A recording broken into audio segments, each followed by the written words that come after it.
Microsoft has now canceled the Xbox games after it's laid off more than 15,000 people in the last 2 months. Now, in May, they laid off 6,000 people. And just yesterday here at the start of July, they laid off another 9,000. Now, what did these people get for some of them 10, 15 plus years of service in this? They got a 60-day paid severance. So 2 months in a job market that it traditionally takes 4 to 5 months to get a new job in after working at this employer for 10 to 15 years.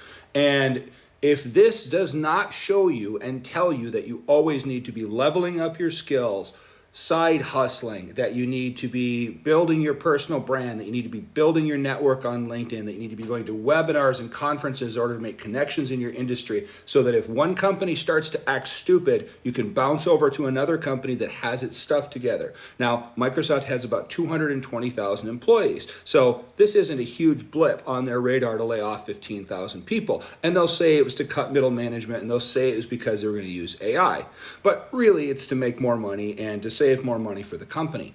Now, looking at that, how does that affect all of us and what are we supposed to do with it?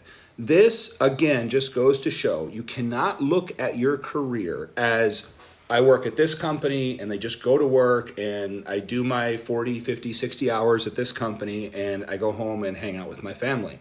You always have to be trying to level up your skill set and your network, guys, because anything can happen on any given day at any company. And you might think, God, I've been here 10, 12 years.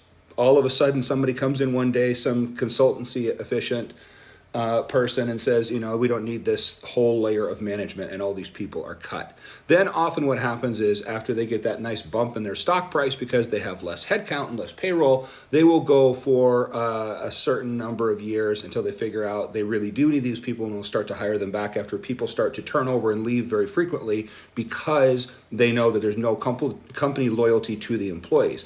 What also this does is it makes Microsoft far less of an employer of choice for talented people because they know that the company will lay people off anytime that it makes them more money. So companies like Amazon, companies like Microsoft that do this regularly, that lay people off, the top talented people will know not to go to these companies because they're not going to be able to count on the company to be reliable for them. So again, choose companies, do your vetting for companies just like they're doing their vetting for you when they want your references, when they want to look at your resume. Before you just accept an offer letter for them, have them send it to you in writing if they do when you get in the interview process, and then go vet out the company. Go to Glassdoor, go to Fishbowl, go to Google reviews, go to Yelp reviews. Spend time for whatever size company that you're dealing with to vet them out too because it's your future.